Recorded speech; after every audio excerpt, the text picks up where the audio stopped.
Da er jeg ferdig.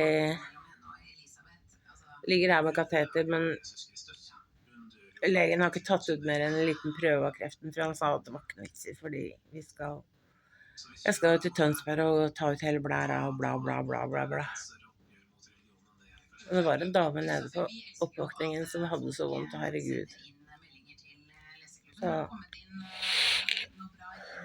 nå skal jeg snart få mat. Og får lov å bruke den på rommet.